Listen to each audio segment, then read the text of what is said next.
Hello everyone, मैं Luvkush Upadhyay biology faculty at Dakshina स्वागत करता हूं आप सभी का दक्षिणा ई लर्निंग प्लेटफॉर्म पर। तो आज का जो हमारा टॉपिक है lecture number 13 of human reproduction. In my last class I already have discussed about the gastrulation process. Gastrulation क्या होता है?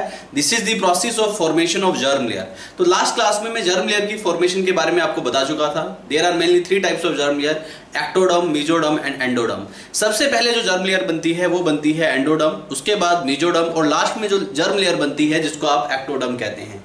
ये तीनों जर्म लेयर एक ही लेयर से डिराइव्ड होती है जिसको आप बोलते हो इपीब्लास्ट। एम्ब्रियोनिक डिस्क से ये जर्म लेयर डिराइव्ड होती है। Is that clear to all of you? और एम्ब्रियोनिक डिस्क के अंदर 2 मेजर लेयर होती है, इपीब्लास्ट एंड हाइपोब्लास्ट। तो जो इपीब्लास्ट लेयर है उसमें सेल डिवीजन होता है, सेल्स प्रोलिफरेशन होता है, जिसकी वजह से ये तीनों जर्म लेयर डिराइव्ड होती है वन बाय वन। सबसे पहले एंडोडर्म, फिर मेसोडर्म और उसके बाद एक्टोडर्म। इसके अलावा लास्ट क्लास में मैंने कुछ स्ट्रक्चर्स के बारे में भी डिस्कस किया था, जिसमें कि मैंने कुछ एक्स्ट्रा एम्ब्रियोनिक मेम्ब्रेन के बारे में बताया। तो यहां पे in case of human being जो मेजर एक्स्ट्रा एम्ब्रियोनिक मेम्ब्रेन है उसमें आता है yolk sac, amnion, chorion and allantois. Allantois यहां पे सबसे बाद में बनता है, राइट। यॉर्क सैक, एमनियन सबसे पहले बन जाता है। Is that clear to all of you? Yolk sac and amnion ये दोनों क्या है? इवन कोरियन ये पहले बन जाते हैं और एलेंटोइस जो है वो सबसे बाद में बनता है। So today I am going to discuss in detail about the extra embryonic membrane. So listen carefully about the extra embryonic membrane that I am going to discuss now. देखिए, first of all you have to understand about the extra embryonic membrane. Exactly extra embryonic membrane होती क्या है ये आपको पता होना चाहिए। Extra embryonic membrane की मैं बात कर रहा हूँ।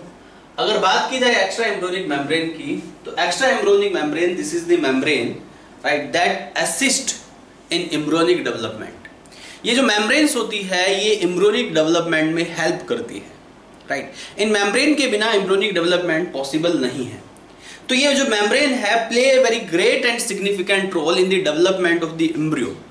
तो ये है एक्स्ट्रा एम्ब्रियोनिक मेम्ब्रेन। तो एक्स्ट्रा एम्ब्रियोनिक मेम्ब्रेन क्या होती है? एक्स्ट्रा एम्ब्रियोनिक मेम्ब्रेन्स की अगर हम बात करें तो membranes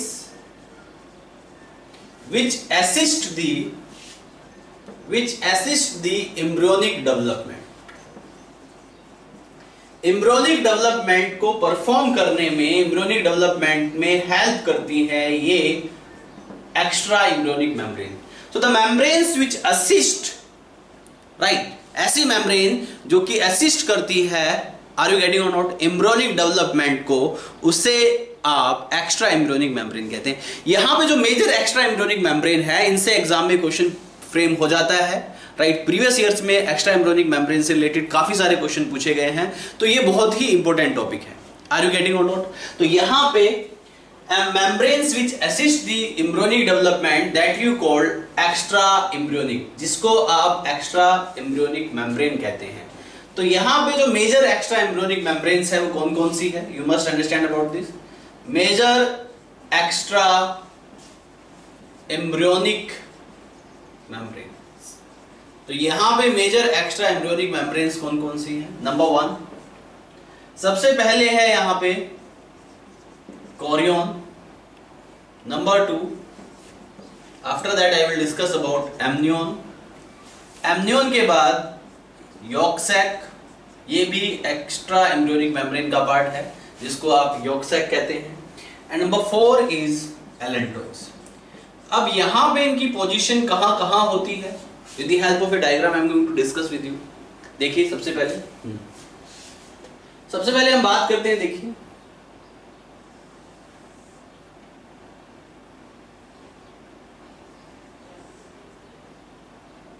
this is, suppose that this is human embryo.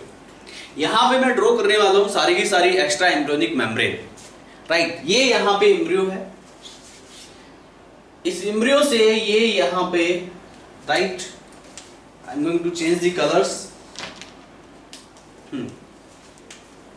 ये यहां पे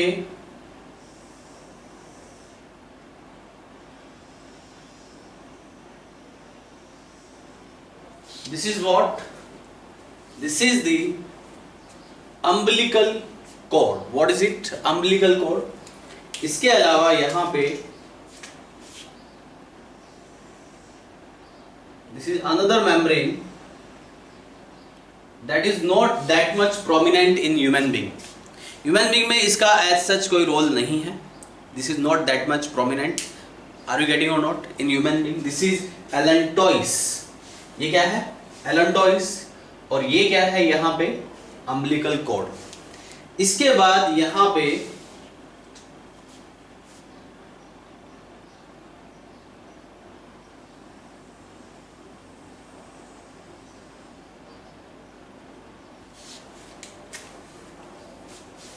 वेट ए सेकेंड, इसको हम थोड़ा नैरो करते हैं क्योंकि we have to draw yolk sac also, right, one by one. Listen carefully and see this diagram. This diagram is very important and this is also given in your NCERT book. ये यहाँ पे, right, this is what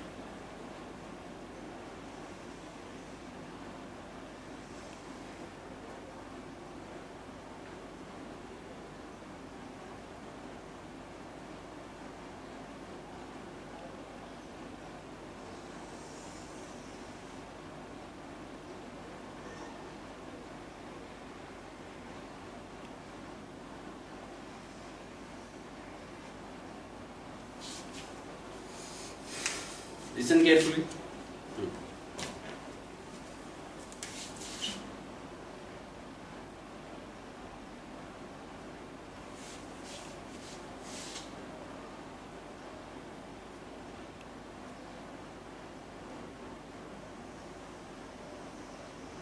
There is another layer.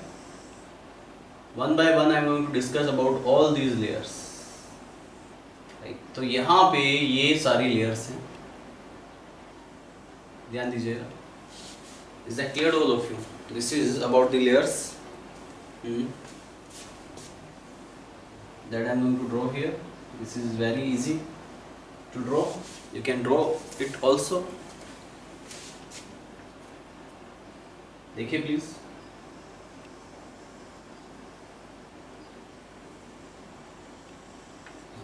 Right. यहाँ पे extra embryonic membranes के बारे में discuss कर रहा हूँ आप लोगों के साथ. You have to understand about all these membranes. यहाँ पे सबसे पहले मैं बात करता हूँ अबाउट द एमनियोन. ये जो आप लेयर देख रहे हैं, this is the membrane that you called amnion. इसे आप एमनियोन कहते हैं. This is called, what you will call it, amnion. तो वन बाय वन, राइट, ये डायग्राम को आप ऑब्जर्व करते रहे और one by one I am going to discuss about each and every layer. तो सबसे पहले हम एमनियोन की बात करते हैं.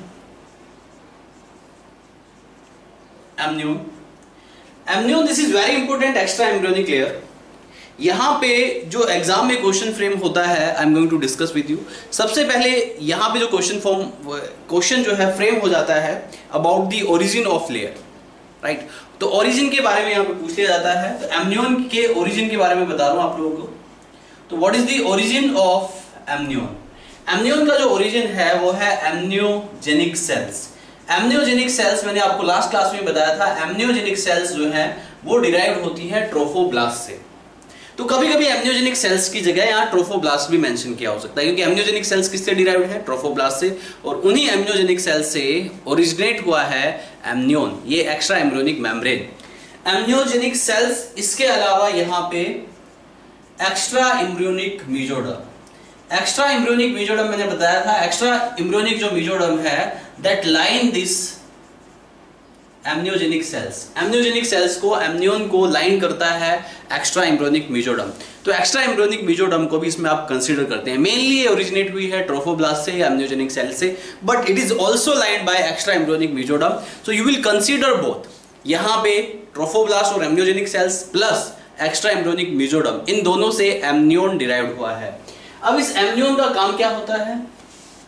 ये जो एमनियोन है, this amnion surround this embryo. यहाँ पे जो स्ट्रक्चर आप देख रहे हैं, this is embryo, this is the structure of embryo. और ये जो एमनियोन है, ये एमनियोन इस पूरे एम्ब्रियो को सराउंड करने का काम करता है. Surrounded the embryo from all sides, from all sides. Embryo को चारों तरफ से ये सराउंड करके रखता है, पहला पॉइंट। दूसरा पॉइंट, ये जो एमनियोन है it form the amniotic cavity in the surrounding of embryo. यहां पे ये एमनियोटिक कैविटी है, एमनियोटिक कैविटी को बनाने का काम करता है ये एमनियोन। ये बात आपको याद रखनी है। यहां पे एमनियोन जो है वो पूरे एम्ब्रियो को सराउंड कर रहा है, ये मेम्ब्रेन पूरे एम्ब्रियो को सराउंड करती है और ये एक कैविटी बनाता है जिसको आप एमनियोटिक कैविटी कहते हैं। It creates a cavity that you called amniotic cavity. इसके बारे में भी आपको पता होना बहुत जरूरी है। तो यहां पे जो एमनियोन है it creates the amniotic cavity. ये एमनियोटिक कैविटी को क्रिएट करने का काम करता है ये एमनियोन। आर यू गेटिंग और नॉट? अब ये एमनियोटिक कैविटी क्या है, राइट? इस एमनियोटिक कैविटी के रोल क्या है, राइट? यहां पे जो एमनियोटिक कैविटी है, this amniotic cavity is filled with amniotic fluid. Are you getting और नॉट? तो ये जो एमनियोटिक कैविटी है, इस एमनियोटिक कैविटी में यहां पे एक फ्लूइड होता है जिसको आप बोलते हैं amniotic fluid. This amniotic fluid is also filled inside this amniotic cavity and you have to understand about this. तो यहां पे this amniotic cavity, ये सारे पॉइंट आप लिखिएगा। This amniotic cavity filled with amniotic fluid, filled with amniotic fluid।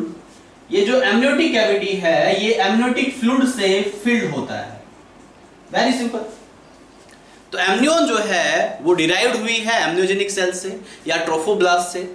ये जो है lined by extra embryonic membrane. तो ओरिजिन में आप दोनों को कंसीडर करेंगे, ट्रोफोब्लास्ट को भी और एक्स्ट्रा एम्ब्रियोनिक मेम्ब्रेन को भी।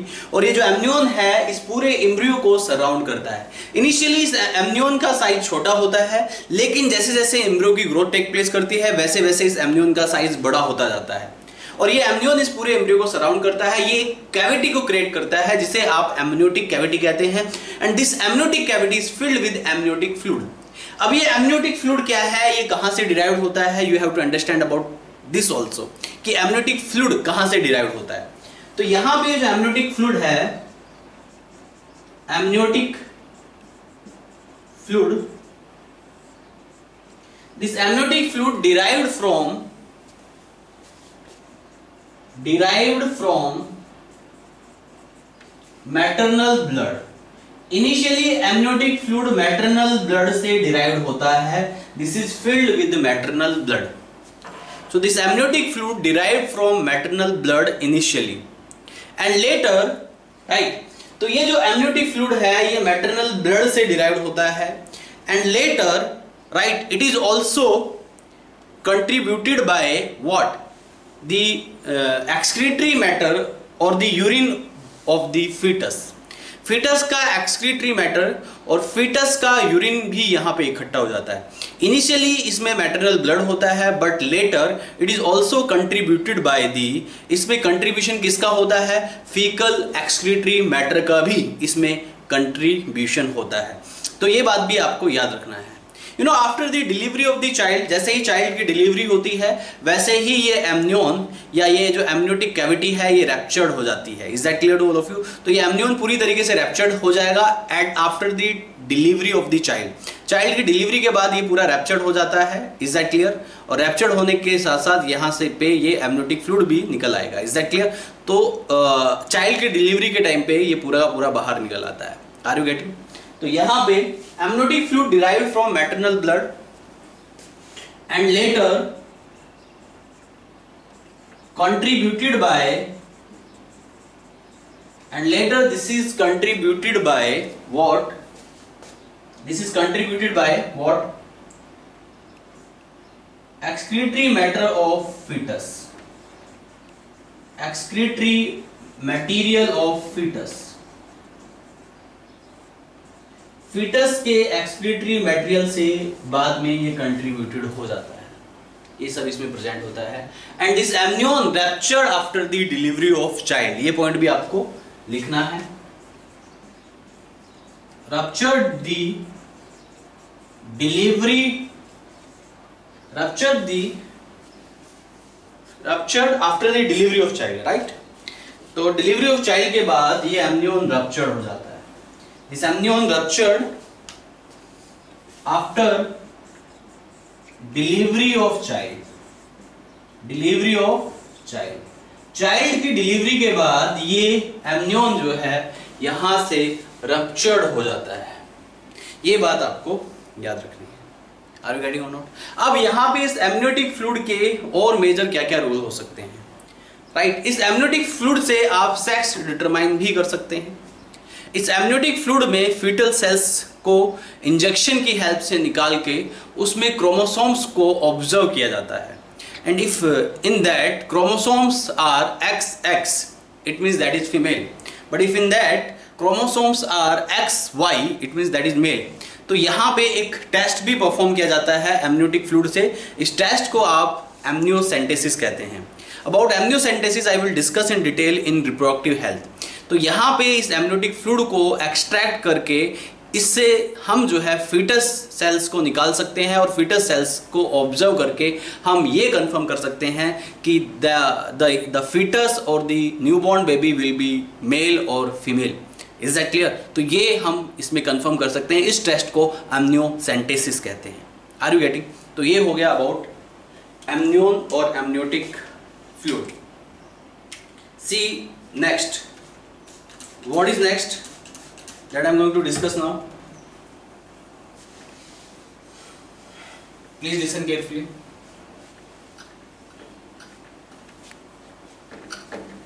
तो जो मेन फंक्शंस है यहां पे,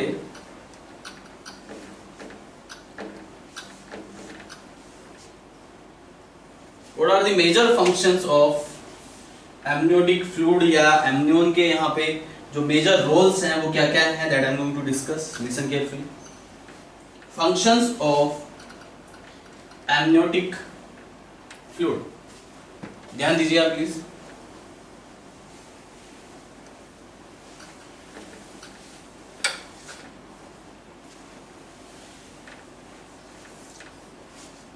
तो जो major functions of amniotic fluid है, you have to understand please. Functions क्या क्या है एमनियोटिक फ्लूइड के?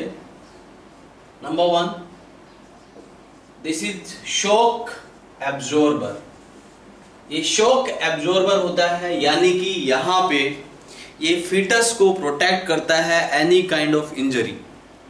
Is that clear to all of you? अगर यहां पे कोई भी किसी भी तरह की इंजरी होती है, उससे फीटस को प्रोटेक्ट करने का काम करता है, यानी कि शॉक एब्जॉर्बर है। दूसरा, राइट, ये जो एमनियोटिक फ्लूइड है, इस एमनियोटिक फ्लूइड में फीटस को एक स्पेस मिल जाता है। Is that clear to all of you? तो यहां पे फीटस को एक स्पेस प्रोवाइड करने का काम भी हो जाता है in amnion. Provide the space to the fetus to move. तो फीटस की मूवमेंट के लिए, फीटस की ग्रोथ के लिए यहां पे एक स्पेस मिल जाता है। आर यू गेटिंग और नॉट? और तीसरा पॉइंट, यहां पे फीटस जो है अपना एक्सक्रीटरी मटेरियल एक्सक्रीट कर सकता है, जितना भी एक्सक्रीटरी मटेरियल है उसको निकाल सकता है। ये भी पॉइंट आप लिख सकते हैं। एक्सक्रीशन के लिए भी ये एमनियोटिक फ्लूइड रिस्पॉन्सिबल है, excretion of fetus waste. Fetus waste को निकालने के लिए ये एक मीडियम बन जाता है, और इस मीडियम में यहाँ पे फीटस वेल ग्रो करता है और उसको प्रॉपर स्पेस मिल जाता है। ये एक शॉक एब्जॉर्बर है, ये जो एमनियन है। Is that clear to all of you? बात समझ में आ रही है? तो ये सारे पॉइंट्स हैं अबाउट द एमनियन। इसके बाद next I am going to discuss about another layer that you called chorion. देखिए, दिस इज कोरियन। यहाँ पे मैंने कोरियोनिक विलाई ड्रॉ की है। ह्यूमन बीइंग में कोरियोनिक विलाई क्या होती है? इनिशियली ये कोरियोनिक विलाई पूरे में होती है, लेकिन at the end chorionic villi सिर्फ थोड़े से रीजन पे रह जाती है, यानी कि ऊपर वाले रीजन पे रह जाती है ये chorionic villi. This is another embryonic layer जिसको आप कोरियन कहते हैं। This is chorion. I am going to discuss about the chorion. ठीक है?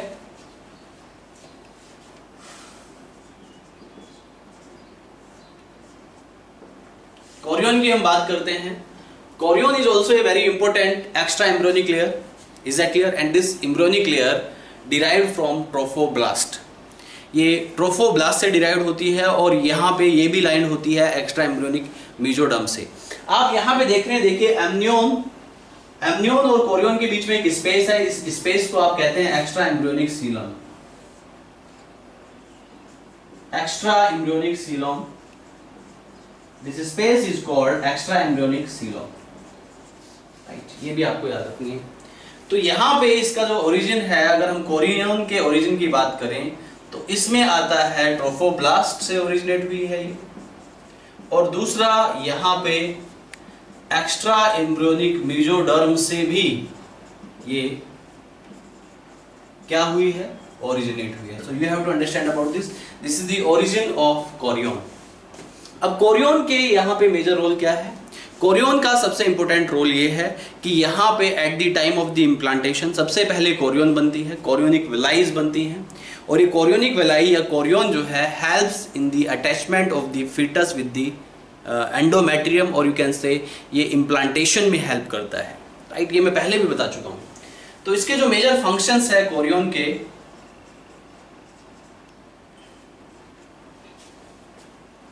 राइट, प्रोवाइड हेल्प्स इन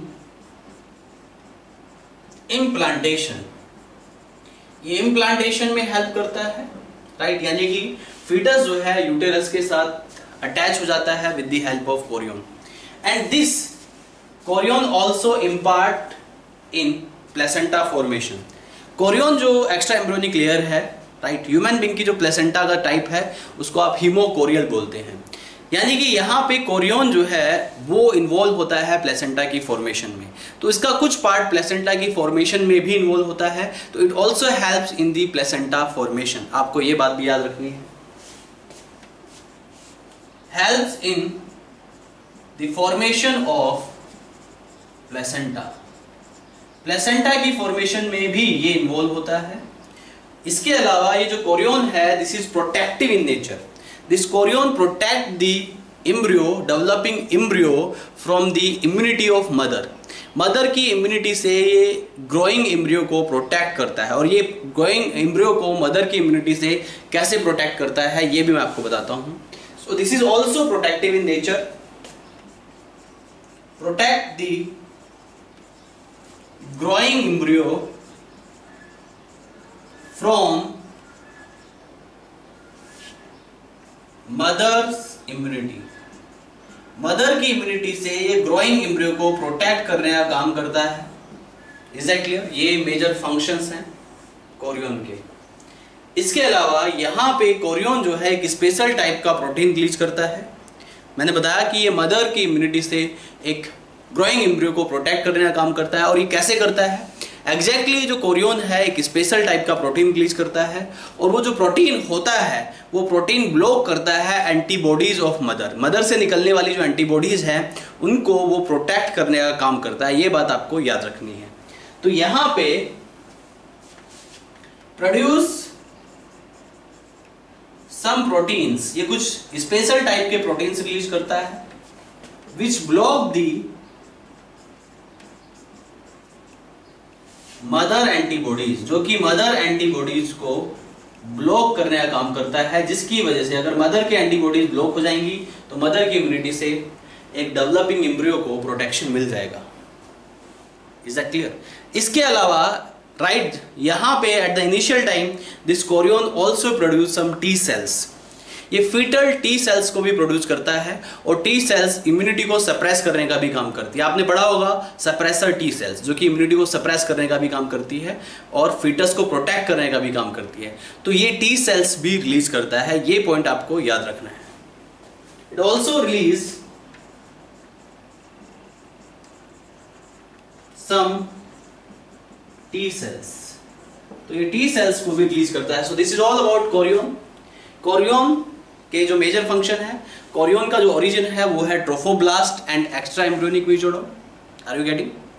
इसके अलावा ये जो कोरियन है ये प्रोटेक्ट करता है ग्रोइंग एम्ब्रियो को मदर की इम्यूनिटी से। ये कुछ स्पेशल टाइप के प्रोटीन रिलीज करता है जो कि ब्लॉक कर देते हैं एंटीबॉडीज ऑफ मदर को, और एक ग्रोइंग एम्ब्रियो को मदर की इम्यूनिटी से प्रोटेक्शन मिल जाता है।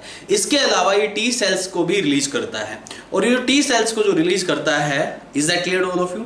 वो जो टी सेल्स जो होती हैं वो जनरली फीटस को प्रोटेक्ट करने का काम करती हैं, क्योंकि वो इम्यूनिटी को सप्रेस करती हैं। तो इस तरीके से ये फीटस को प्रोटेक्शन प्रोवाइड करता है। इसके अलावा ये जो कोरियन है, this Korean also right also a part of placenta, ये प्लेसेंटा की फॉर्मेशन में भी अपना रोल प्ले करता है। एंड सबसे प्राइमरी रोल इसका ये होता है, इट हेल्प्स इन इम्प्लांटेशन।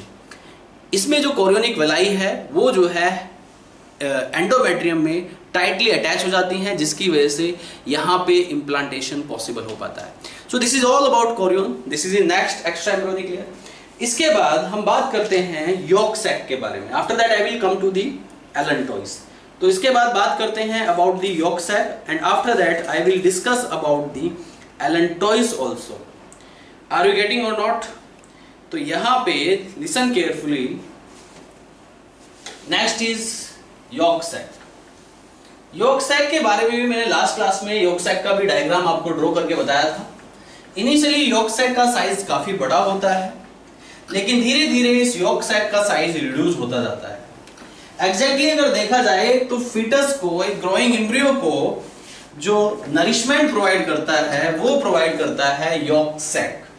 वो क्या प्रोवाइड करता है? यॉक सैक प्रोवाइड करता है।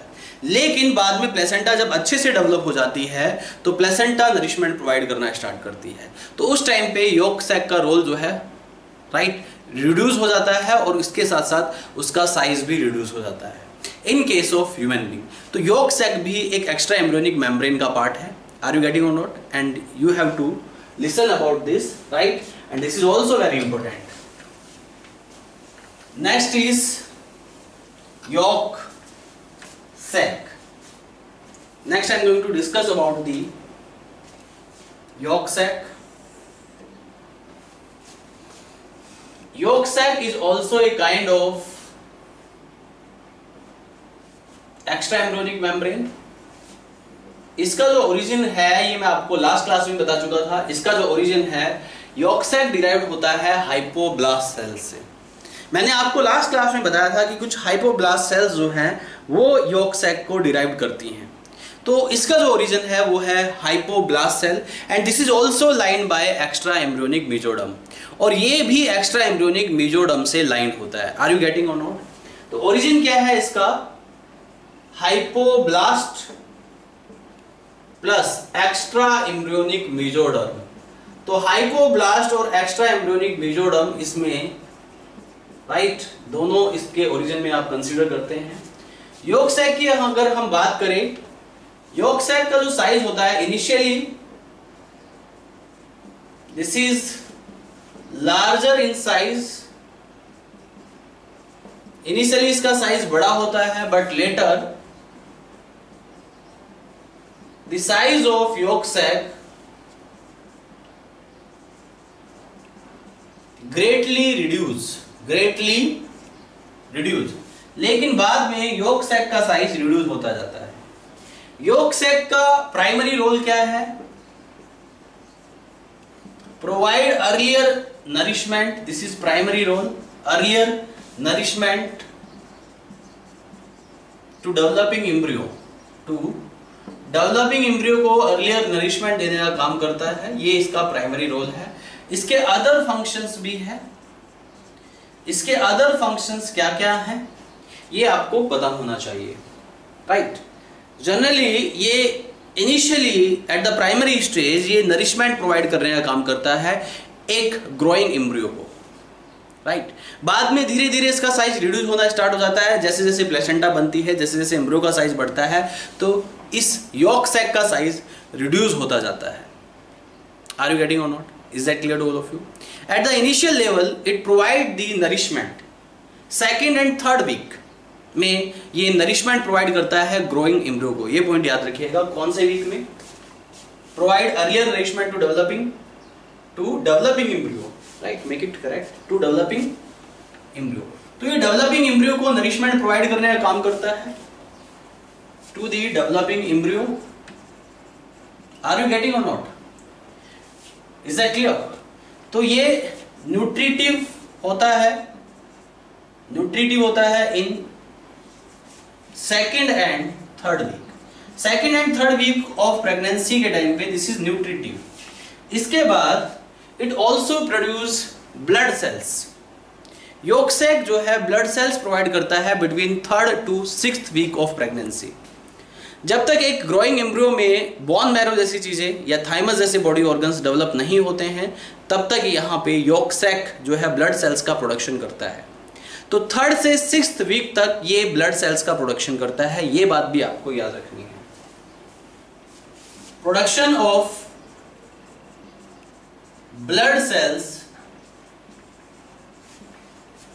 Between third to sixth week, third से लेके सिक्स्थ वीक ऑफ प्रेगनेंसी तक ये ब्लड सेल्स का प्रोडक्शन करता है।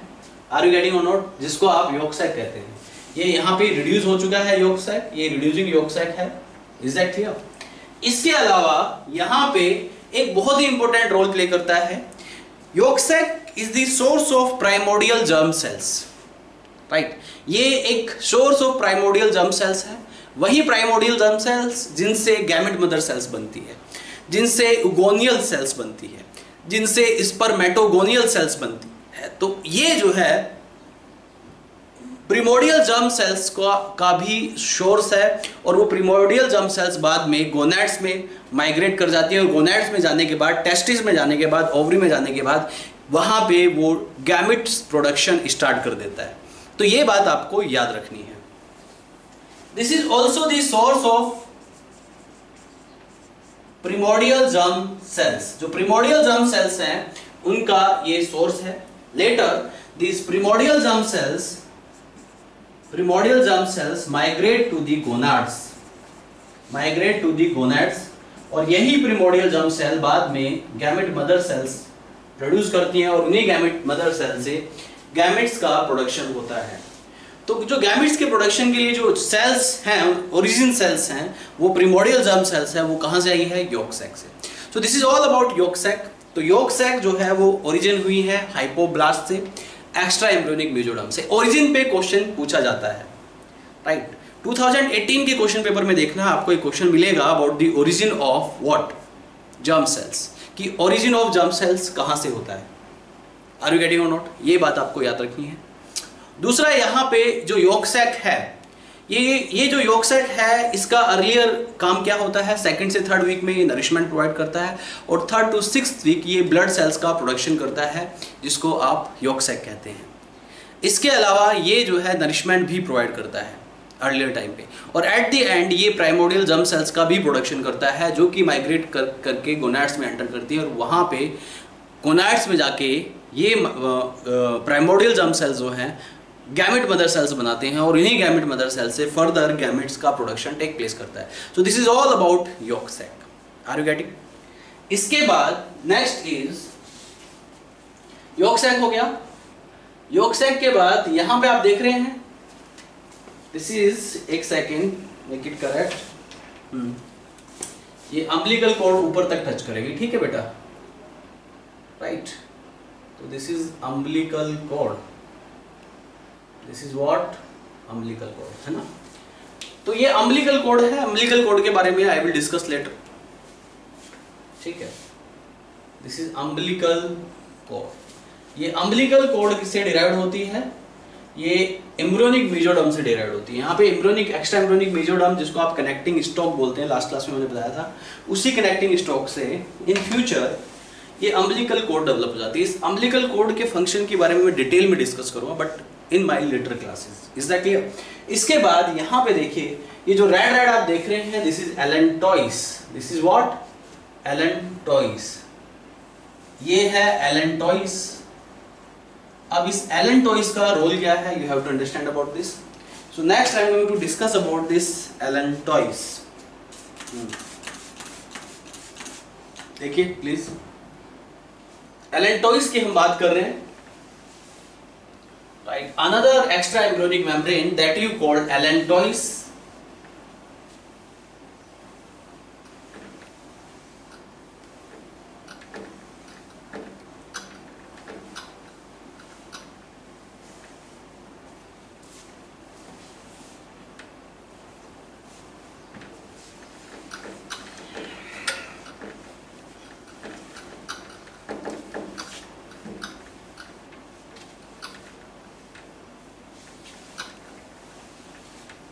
देखिए प्लीज, एलेंटोइस की बात करते हैं।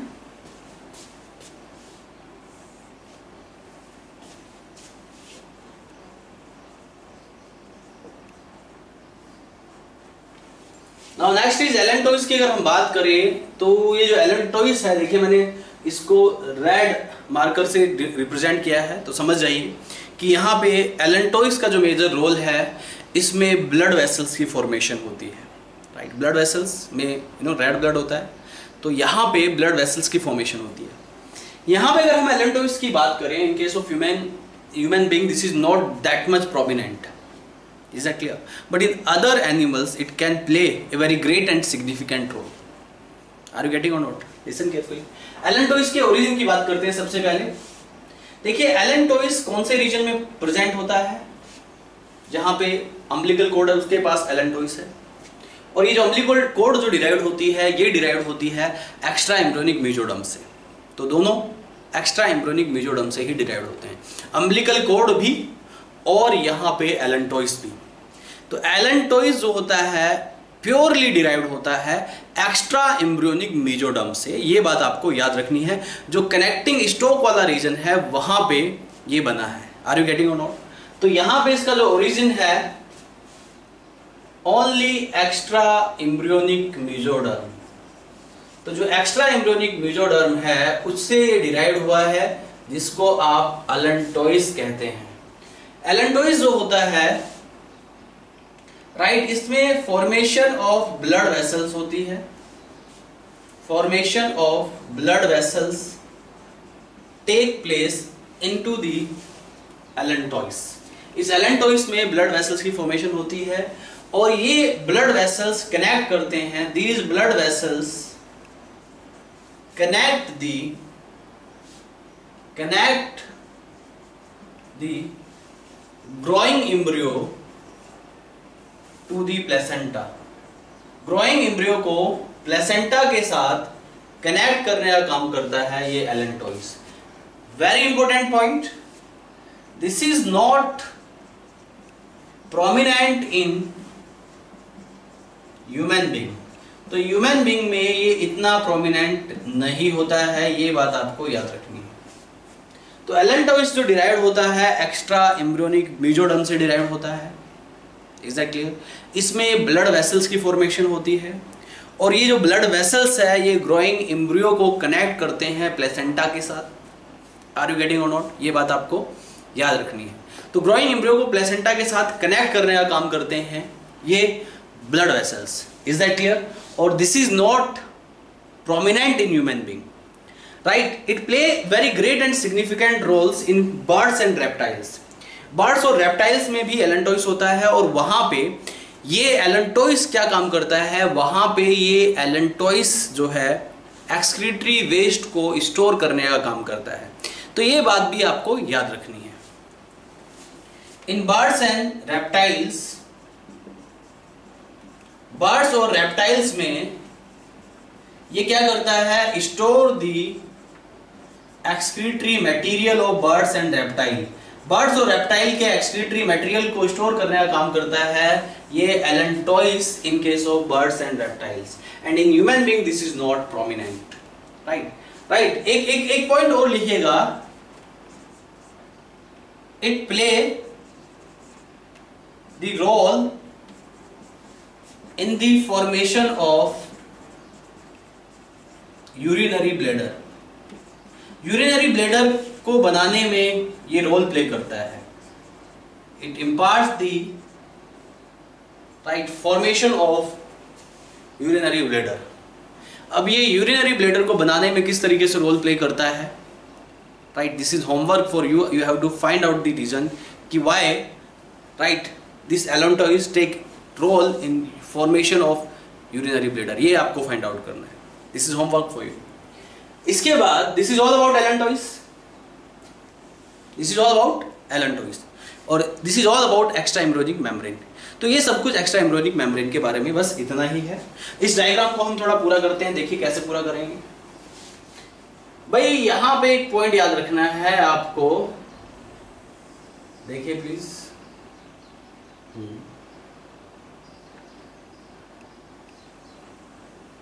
राइट। ये कौन सा पार्ट है? This is the fundus region. आपको पता ही है फंडस रीजन में इम्प्लांटेशन होता है। ऊपर वाला रीजन कौन सा है? Fundus region. Implantation mainly fundus region में होता है। राइट, बनाइए उसको पूरा, देखिए कैसे बनाते हैं। Is that clear? देखो ये यूटेरस बना दिया मैंने, यहाँ पे क्या बना दिया? ये दिस इज यूटेरस।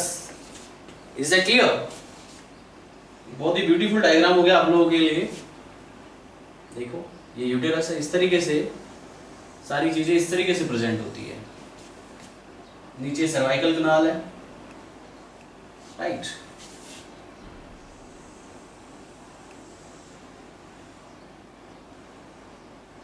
ये सर्वाइकल कनाल है।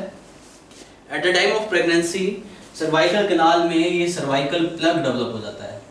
This is this thick cervical mucus. ये थिक सर्वाइकल म्यूकस है, this is called cervical plug. और ये thick cervical mucus, thick cervical plug, are you getting और नॉट? ये बैरियर है। अब this is the barrier between the uterus and the external environment. So this is about extra embryonic membrane. Is that clear? You have to draw this diagram. This diagram is very easy.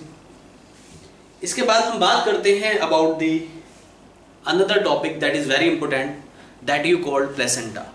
So now I am going to discuss in detail about the placenta. So listen carefully about another important topic that you called placenta. Placenta से भी question frame हो जाते हैं। placenta के बारे में भी जानना जरूरी है for all of you. Is that clear? तो ध्यान दीजिए please. Next topic is placenta. ये डायग्राम का आप स्क्रीनशॉट ले लीजिएगा या इसको ड्रॉ कर लीजिएगा, because now I am going to rub it, right. ध्यान दीजिए प्लीज। तो next topic is placenta.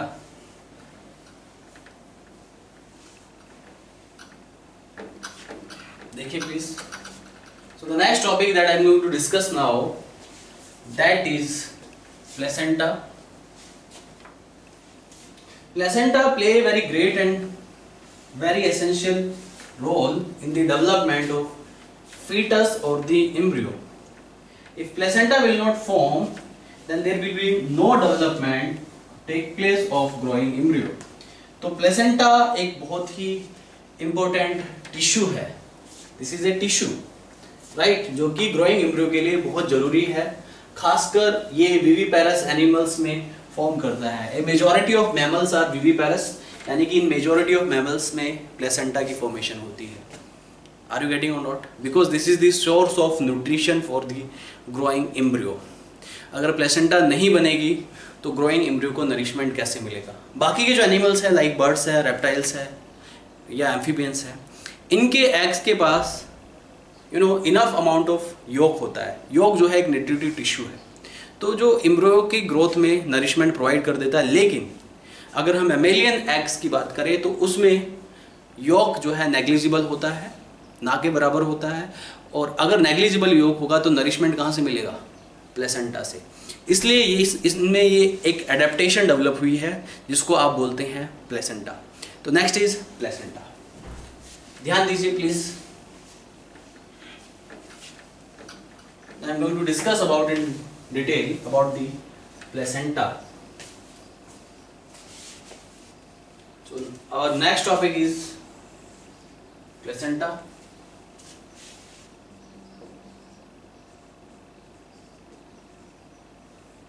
Placenta exactly एक टिश्यू है, राइट, और you can say this is the unit, functional unit between the maternal blood and growing embryo. तो एक growing embryo और maternal blood के बीच की एक फंक्शनल यूनिट है जिसको आप प्लेसेंटा कहते हैं। आर यू गेटिंग और नॉट? यहाँ पे मैंने एक चीज आपको ड्रॉ करना बता देना भूल गया कि यहाँ पे मैंने जब कोरियन बनाया था, कोरियन में इस तरीके से कोरियनिक विलाई, इसके जस्ट ऊपर यहाँ पे प्लेसेंटा टिश्यू होता है ना, प्लेसेंटा इसके जस्ट ऊपर होता है। तो उस डायग्राम में ये थोड़ा आप ऊपर ड्रॉ कर लीजिएगा, राइट। तो यहाँ पे प्लेसेंटा की मैं बात करूँ तो placenta this is the functional unit between the developing foetus and the maternal blood. तो मैटरनल ब्लड और डेवलपिंग फीटस के बीच की एक यूनिट मानी जाती है, फंक्शनल यूनिट, जिसको आप प्लेसेंटा कहते हैं। तो placenta this is the functional unit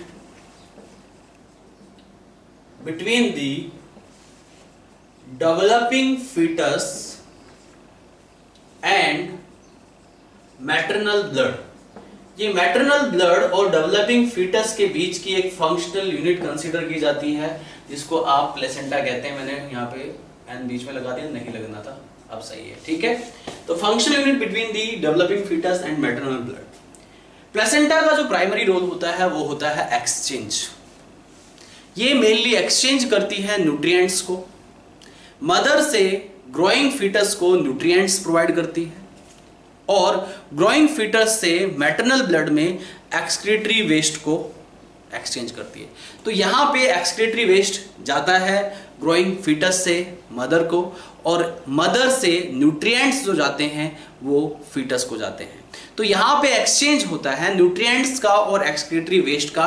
ये एक प्राइमरी रोल है प्लेसेंटा का, राइट। तो प्लेसेंटा का जो प्राइमरी रोल है, वैसे तो और भी बहुत सारे फंक्शंस हैं, आई will discuss in detail.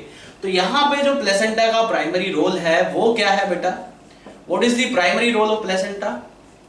Exchange of nutrients, इससे न्यूट्रिएंट्स एक्सचेंज होते हैं, as well as exchange of nutrients and excretory waste.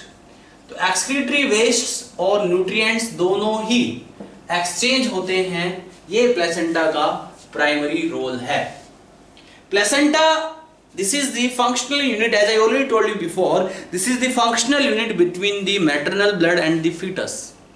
यानी कि जो प्लेसेंटा की फॉर्मेशन है यहाँ पे, खासकर in case of human being की जो प्लेसेंटा का टाइप है, type of placenta I will discuss later, वो है हीमोकोरियल।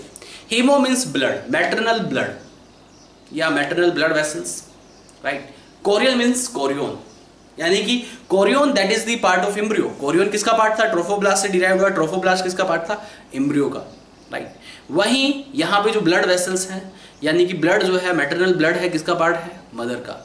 यानी कि प्लेसेंटा को बनाने में दोनों का ही रोल होता है, फीटस का भी और मैटरनल टिश्यूज का भी। तो प्लेसेंटा दोनों के कॉम्बिनेशन से बनता है, दोनों के टिश्यूज के कॉम्बिनेशन से बनता है, फीटल टिश्यू के कॉम्बिनेशन से भी बनता है और मैटरनल टिश्यूज के कॉम्बिनेशन से बनता है। तो मदर और फीटस दोनों के जब टिश्यू कंबाइंड होते हैं, उनके कॉम्बिनेशन से प्लेसेंटा डेवलप होता है। तो ये बात आपको याद रखनी है। तो ये जो प्लेसेंटा है, this is very important. It is formed due to combination of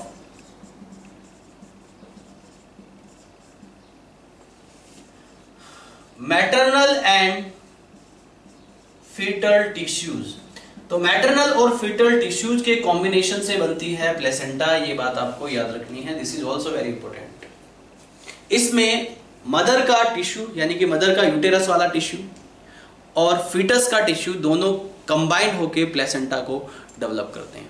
जैसा कि मैं आपको पहले ही बता चुका हूं, इन case of human being placenta बनके तैयार होती है, right, by the end of 3rd month. तीसरे महीने में प्लेसेंटा पूरी तरीके से डेवलप हो जाती है, और ये पूरी तरीके से, राइट, जो है फंक्शनल हो जाती है, और 4th मंथ में प्लेसेंटा कंप्लीटली डेवलप होती है, राइट। यानी कि 3rd मंथ पे वो डेवलप हो जाती है, और 4th मंथ में वो अपना फुल इन्फ्लुएंस से रोल प्ले करती है प्लेसेंटा।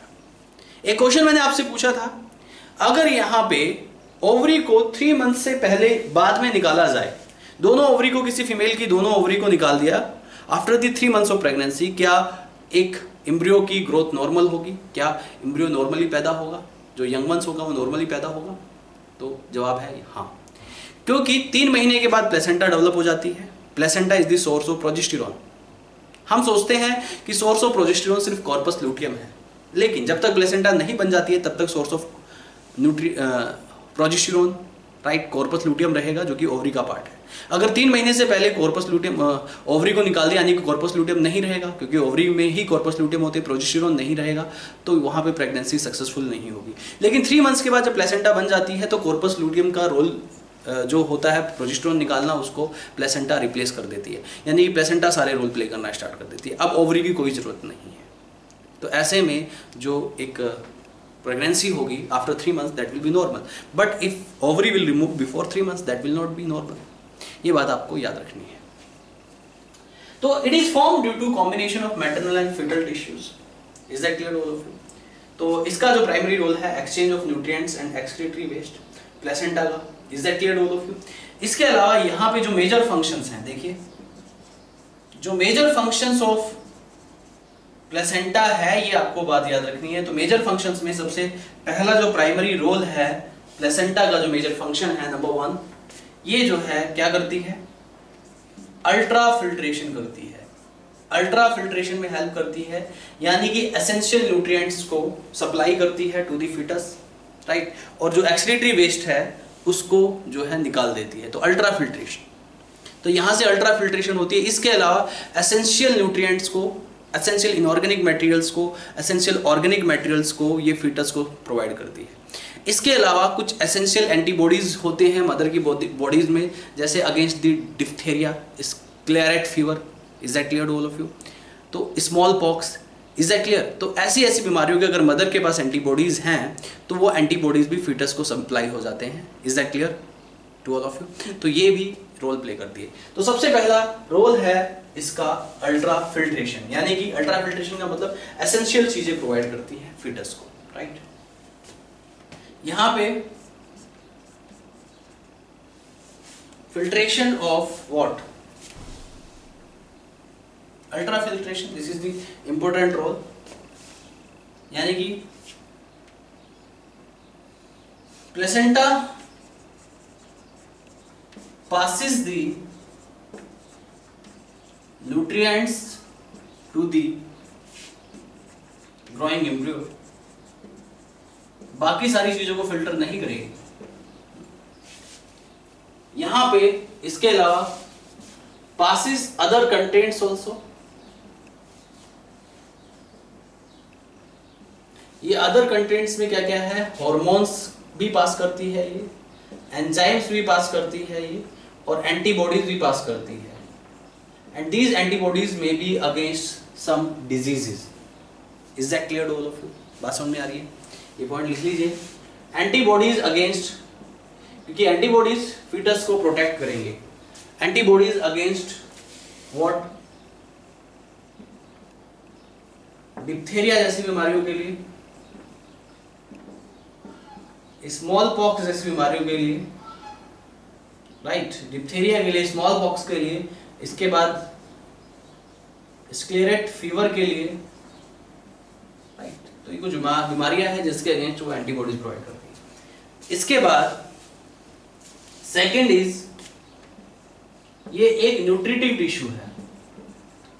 न्यूट्रिटिव टिश्यू का मतलब ये है कि यहाँ पे all essential nutrients and oxygen supply to the foetus through the placenta. तो जितने भी एसेंशियल न्यूट्रिएंट्स होते हैं और ऑक्सीजन को ये फीटस को सप्लाई करता है, जिससे कि फीटस की ग्रोथ अच्छी हो जाती है, राइट। तो supply all essential nutrients and oxygen to the growing foetus. तो फीटस को सभी एसेंशियल न्यूट्रिएंट्स और ऑक्सीजन सप्लाई करता है ये न्यूट्रिटिव टिश्यू, जिसको आप प्लेसेंटा कहते हैं। तो ये एक न्यूट्रिटिव टिश्यू का भी काम करता है। ये एक एंडोक्राइन टिश्यू की तरह भी काम करता है। एंडोक्राइन टिश्यू की तरह मतलब यानी कि ये कुछ एसेंशियल हार्मोन का सिंथेसिस भी करता है। Placenta is hormonal also. Endocrine tissue भी है प्लेसेंटा, ये एसेंशियल हार्मोन्स की सिंथेसिस करता है, और ये हार्मोन्स फीटस की ग्रोथ में, एक एम्ब्रियो की ग्रोथ में एसेंशियल रोल प्ले करते हैं। तो ये पॉइंट भी आपको याद रखना है। अनदर इज एंडोक्राइन टिश्यू है, यानी कि synthesis of essential hormones. Essential hormones की सिंथेसिस में भी ये अपना रोल प्ले करता है। और ये हार्मोन्स कौन कौन से लिख लीजिए, जैसे कॉर्टिकोट्रोपिन,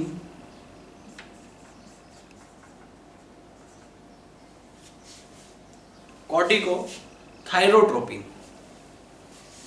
कॉर्टिकोथायरोट्रोपिन स्टिमुलेट करता है थायरोक्सिन के हार्मोन को सिक्रेशन के लिए, and thyroxine is also very essential for the fetus growth. Corticothyrotropin जैसे हार्मोन,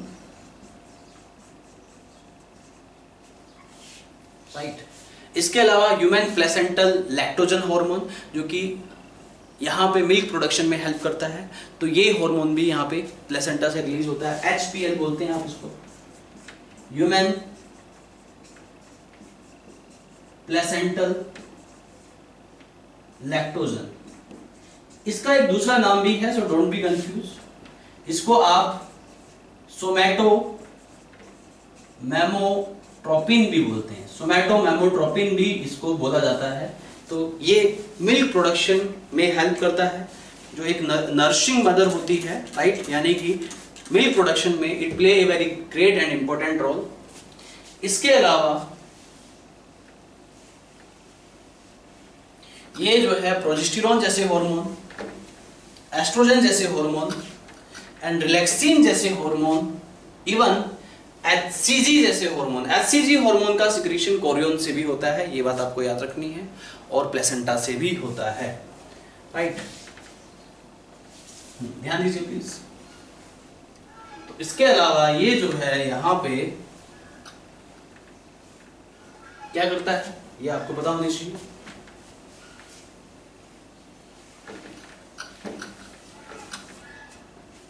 ये जो है HCG हार्मोन का भी सिक्रीशन करता है। HCG मतलब ह्यूमन कोरियोनिक गोनाडोट्रोपिन। HCG जैसे हार्मोन का भी सिक्रीशन करता है ये प्लेसेंटा। Is that clear? इसके अलावा ये जो है प्रोजेस्टेरॉन जो कि प्रेगनेंसी हार्मोन है, this is very important. Oestrogen जैसे हार्मोन एंड रिलैक्सिन जैसे हार्मोन। रिलैक्सिन हार्मोन जो है ये डिलीवरी के टाइम पे हेल्प प्रोवाइड करता है। This relaxin softening the connective tissue of pubic symphysis. Pubic symphysis के टिश्यू को सॉफ्ट बना देता है, जिससे कि डिलीवरी में आसानी हो जाती है। प्यूबिक सिम्फाइसिस जो होता है, दो कोक्सल बोन जो हिप बोन्स होती हैं फीमेल में, उन बोन्स के बीच में एक कनेक्टिव टिश्यू होता है, एक यानी कि एक जो है कार्टिलेज होता है, जिसको आप प्यूबिक सिम्फाइसिस बोलते हैं। इसको स्ट्रॉन्गेस्ट कार्टिलेज ऑफ बॉडी भी बोला जाता है, और ये कार्टिलेज डिलीवरी में हेल्प करता है व्हेन इट बिकम सॉफ्ट। तो सॉफ्टनिंग ऑफ प्यूबिक सिम्फाइसिस ये रोल प्ले करता है relaxin hormone, right. Is that clear all of you? तो रिलैक्सिन हार्मोन का काम क्या है, ये भी आप लिख लीजिए। सॉफ्टनिंग ऑफ प्यूबिक सिम्फाइसिस, जो कि एक कोलेजन है, sorry not collagen, this is cartilage. Pubic symphysis, pubic symphysis के सॉफ्टनिंग की वजह से helps in delivery of child. तो helps in delivery of child, child delivery में हेल्प मिल जाती है due to softening of pubic symphysis. तो ये एक एंडोक्राइन टिश्यू है, अल्ट्रा फिल्ट्रेशन का काम करता है, न्यूट्रिटिव टिश्यू है, साथ ही साथ ये एक एक्सक्रीटरी टिश्यू भी है। क्यों? क्योंकि जितने भी एक्सक्रीटरी वेस्ट होते हैं फीटस के एंड CO2 को ये मदर ब्लड में सप्लाई कर देता है, फिर मदर अपनी बॉडी से बाहर निकाल देती है उसको। Is that clear? तो एक रोल और है यहाँ पे कि ये जो है एक एक्सक्रीटरी सोर्स भी है, राइट। एंडोक्राइन टिश्यू है, एक्सक्रीटरी टिश्यू भी है। This is also play a very great and important role and it also act as, तो प्लेसेंटा का यहाँ पे मल्टीपर्पज के लिए इस्तेमाल होता है, तो it also act as excretory tissue. ये एक्सक्रीटरी टिश्यू की तरह भी काम करता है, also act as excretory tissue, क्योंकि यहाँ पे ये जो एक्सक्रीटरी टिश्यू की तरह काम करेगा, तो यहाँ पे ये जो है जो डेवलपिंग फीटस है, the developing foetus, right, remove the CO2 and other excretory wastes through placenta। ये पॉइंट भी इंपॉर्टेंट है, राइट। तो एक्सक्रीटरी टिश्यू की तरह भी ये काम करता है। So these are the major functions of placenta. तो प्लेसेंटा क्या है, एक फंक्शनल यूनिट है between foetus and mother, maternal blood and foetus के बीच की, ग्रोइंग फीटस के बीच की, राइट। इसका जो मेन प्राइमरी रोल है exchange of nutrients and excretory waste. इसके अलावा ये और भी रोल प्ले करता है, अल्ट्रा फिल्ट्रेशन का ये काम करता है, राइट। अल्ट्रा फिल्ट्रेशन करता है कुछ इनऑर्गेनिक सब्सटेंस की, ऑर्गेनिक सब्सटेंस की, न्यूट्रिएंट्स की, हार्मोन्स की, एंजाइम्स की, एंटीबॉडीज की। एंटीबॉडीज जो कि फीटस को बीमारियों से प्रोटेक्ट करती है, लाइक डिप्थेरिया हो गया, स्क्लेरेट फीवर हो गया, राइट। इस तरह की स्मॉल पॉक्स हो गया, इस तरह की बीमारियों से प्रोटेक्ट करने का काम करता है। Is that clear all of you? इसके अलावा ये न्यूट्रिटिव टिश्यू है, यानी कि provide the essential nutrients and oxygen to the fetus. Fetus को essential nutrients and oxygen supply करने का काम करती है ये प्लेसेंटा। Are you getting? इसके अलावा ये एक एक्सक्रीटरी टिश्यू भी है, यानी कि जो एक्सक्रीटरी वेस्ट ऑफ फीटस है, यानी कि जो CO2 है उसको भी प्लेसेंटा जो है निकाल देती है। तो ये मेजर इंपॉर्टेंट रोल है। Is that clear all of? बात समझ में आ रही है? इसके अलावा सबसे इंपॉर्टेंट रोल ये एक एंडोक्राइन टिश्यू की भी तरह काम करता है, क्योंकि ये कुछ इंपॉर्टेंट हार्मोन्स का सिक्रेशन करता है। Important hormones HCG human chorionic gonadotropin hormone, cortico thyrotropin, ये यहाँ पे कोर्टिकोथायरोट्रोपिन हो गया, सोमैटोमेमोट्रोपिन HPL जिसको आप बोलते हैं, रिलैक्सिन, एस्ट्रोजन, प्रोजेस्टेरोन, इन सब हार्मोन का ये सिक्रेशन करता है। तो these are the functions of placenta. लेकिन कुछ पॉइंट्स आपको याद रखने हैं, जैसे कि प्लेसेंटा कुछ वायरस को, राइट, इवन कुछ हार्मफुल सब्सटेंस को भी पास कर देता है फीटस को। अगर ऐसा होगा तो फीटस में मदर से इन्फेक्शन जा सकते हैं, वायरल इन्फेक्शन जा सकते हैं, या कुछ हार्मफुल सब्सटेंस जैसे कि अल्कोहल हो गया, या कुछ ऐसे ड्रग्स हो गए, या कुछ ऐसी मेडिसिन्स हो गई, उनकी वजह से फीटस की ग्रोथ पे एडवर्स इफेक्ट पड़ेगा और फीटस की एबनॉर्मल ग्रोथ हो जाएगी। तो ये भी प्लेसेंटा से पॉसिबल हो सकता है। Is that clear? तो प्रेगनेंसी के टाइम पे एक मदर को बहुत ही सावधानी बरतनी पड़ती है, ऐसे सब्सटेंस से, ऐसे केमिकल से, राइट, ऐसे सब्सटेंस के कंजप्शन से दूर रहना पड़ता है, जिससे कि फीटस की ग्रोथ पे एडवर्स इफेक्ट ना पड़े। अगर मदर स्मोकिंग करती है तो उसका भी फीटस की ग्रोथ पे इफेक्ट पड़ सकता है, रिटार्डेड हो सकती है ग्रोथ। अल्कोहल का भी इफेक्ट पड़ता है, या कुछ मेडिसिन, कुछ ड्रग्स का अगर वो महिला जो है, वो फीमेल जो है, मदर जो है इस्तेमाल करती है, तो ट्राई टू अवॉइड, क्योंकि ये सब प्लेसेंटा से पास हो जाते हैं। Are you getting? तो ये भी क्वेश्चन एग्जाम में फ्रेम हो जाते हैं प्लेसेंटा से। ये सारे ही इंपॉर्टेंट पॉइंट्स हैं which are related to the placenta, so you have to understand very carefully about the placenta. ध्यान दीजिए प्लीज। तो यहाँ पे some virus also pass through placenta. Placenta से कुछ वायरस भी पास हो जाते हैं, ये बात आपको याद रखनी है, राइट। प्लेसेंटा से RH एंटीबॉडीज भी पास होते हैं। आपने पढ़ा होगा 11th क्लास में इरिथ्रोब्लास्टोसिस फिटिलिस, क्योंकि प्लेसेंटा से RH एंटीबॉडीज पास हो जाते हैं।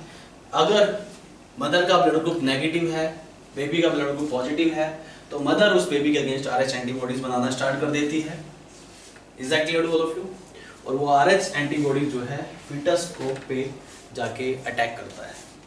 तो इरिथ्रोब्लास्टोसिस फिटिलिस एक बार दोबारा से इसको देखना, आप 11th क्लास में पढ़ा होगा आपने, तो आपको चीजें समझ आ जाएगी। तो इसके अलावा यहाँ पे some viruses also pass through placenta. कुछ वायरस ऐसे होते हैं जो कि प्लेसेंटा से पास कर जाते हैं, जैसे कि HIV virus, human immunodeficiency virus, German measles virus, German measles, right. Is that clear? HIV, German measles. इसके अलावा यहाँ पे जैसे कि एनसिफलाइटिस, पोलियोमाइलिटिस, ये सब वायरसेस हैं जो कि प्लेसेंटा से आसानी से क्रॉस हो जाते हैं और इन जो ग्रोइंग फीटस है, जो ग्रोइंग एम्ब्रियो है, उसको इन्फेक्ट कर देते हैं, उसमें इन्फेक्शन हो जाता है इन वायरसेस की वजह से। आर यू गेटिंग और नॉट? Is that clear? इसके अलावा ये सब वायरस पास हो जाते हैं। कुछ ऐसे भी पैथोजेंस होते हैं जो कि प्लेसेंटा से पास होने के बाद कॉज ऑफ मिसकैरेज, ये क्वेश्चन भी एग्जाम में फ्रेम हो जाता है। आर यू गेटिंग और not? Some pathogens which pass through the placenta cause of miscarriage. Miscarriage का मतलब क्या होता है आपको पता ही है कि यहाँ पे मिसकैरेज मतलब अनइंटेंशनली अगर टर्मिनेशन ऑफ प्रेगनेंसी हो जाता है, दैट यू कॉल्ड मिसकैरेज। तो कुछ पैथोजेंस ऐसे भी होते हैं, अगर वो प्लेसेंटा से फीटस में चले जाते हैं तो कॉज ऑफ मिसकैरेज ऑल्सो। ध्यान रखिएगा इस बात को। तो यहाँ पे ये भी बहुत इंपॉर्टेंट पॉइंट है। Some pathogens, right, which pass through placenta which passes through placenta, right, causes of miscarriage, उसकी वजह से मिसकैरेज जो है हो जाता है, जैसे कि टॉक्सोप्लाज्मोसिस, साइटोमेगालोवायरस, ये प्रीवियस ईयर्स में पूछे हुए क्वेश्चन है, मेगालोवायरस, इन सब की वजह से मिसकैरेज हो जाता है।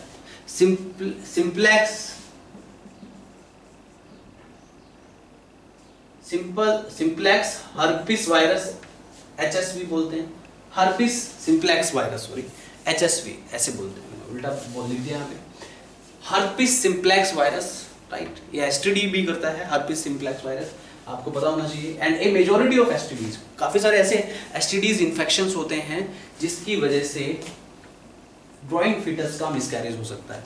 ऐसा भी मैं आपको ये STDs के बारे में डिटेल में डिस्कस करूंगा इन रिप्रोडक्टिव हेल्थ चैप्टर। तो यहाँ पे ऐसे ही कुछ HSV, herpes simplex virus, right, is that clear? तो toxoplasmosis, cytomegalovirus, herpes simplex virus, ये ऐसे हैं, राइट, जो कि मिसकैरेज के लिए रिस्पॉन्सिबल होते हैं, मिसकैरेज करवा सकते हैं if these will pass through the placenta. ऐसे ही एक पॉइंट और लास्ट पॉइंट लिखिएगा अबाउट द प्लेसेंटा बैंकिंग। एक होता है प्लेसेंटा बैंकिंग। देखिए प्लेसेंटा बैंकिंग में क्या होता है, देखिए जैसे ही फीटस की डिलीवरी होती है, राइट, जो एक इन्फेंट है या जो एक चाइल्ड है उसकी जो डिलीवरी होती है, तो डिलीवरी के बाद उसकी प्लेसेंटा बाहर आ जाती है, placenta will expel out from the body of mother. तो डॉक्टर्स क्या करते हैं, उस प्लेसेंटा को स्टोर कर लेते हैं, क्योंकि placenta is the source of stem sales. Stem cells का रोल आपको ही पता ही है कि स्टेम सेल से डिफरेंट बॉडी ऑर्गन्स डिफरेंशिएट किया जा सकते हैं। ये एक रिसर्च एरिया है, may be in future possibility है कि अगर किसी भी इंडिविजुअल का कोई बॉडी ऑर्गन फेलियर हो जाता है, उसका बॉडी ऑर्गन में कोई फेलियर देखा जाता है, तो स्टेम सेल से डिफरेंशिएट करके उसको बॉडी ऑर्गन प्रोवाइड किया जा सकता है। But this is the research area, right. तो इसमें काफ़ी सारे पॉजिटिव फीडबैक्स भी है इस रिसर्च में, इसलिए डॉक्टर्स लोग क्या करते हैं कि जो प्लेसेंटा है या अम्बिलिकल कॉर्ड है वो जो है सोर्स ऑफ स्टेम सेल्स होते हैं और उनको जो है प्रिजर्व करके रखा जाता है। इसे आप प्लेसेंटा बैंकिंग कहते हैं, राइट। तो प्लेसेंटा बैंकिंग मतलब क्या है? This is the preservation and collection of stem cells from placenta. Placenta is the source of stem cell. उसमें से हम प्रिजर्व और कलेक्ट करके स्टेम सेल्स को कलेक्ट करके प्रिजर्व कर लेते हैं। तो ये प्लेसेंटा बैंकिंग में आता है, क्योंकि placenta is the good source for stem cells. तो प्लेसेंटा इवन इस काम के लिए अम्बिलिकल कॉर्ड का भी इस्तेमाल किया जाता है। अम्बिलिकल कॉर्ड भी जो है ये दोनों ही rich source of stem cells हैं। स्टेम सेल्स मैं आपको बता चुका हूं, ये वो सेल्स होती हैं जिनसे कोई भी बॉडी ऑर्गन डिफरेंशिएट किया जा सकता है, और ये पूरी तरीके से रिसर्च एरिया है। इन फ्यूचर अगर किसी भी इंडिविजुअल का बॉडी ऑर्गन फेलियर होता है और उसके स्टेम सेल्स प्रिजर्व्ड हैं, तो may be in future it may be the possibility कि उस स्टेम सेल से उस बॉडी ऑर्गन को डिफरेंशिएट कराया जा सके और उसको वो ऑर्गन डोनेट किया जा सके, मतलब उसको ऑर्गन ट्रांसप्लांट किया जा सके। इसलिए प्लेसेंटा बैंकिंग करते हैं for the collection and preservation of stem sales. So this is all about placenta. Now my another topic is types of placenta. After that I will discuss about the parturition and the gestation, and after that I will discuss about the lactation. तो ये कुछ topics हैं जो कि बचे हुए हैं, right, and that I will discuss in my next class. तो तब तक के लिए thank you very much, bye bye, take care.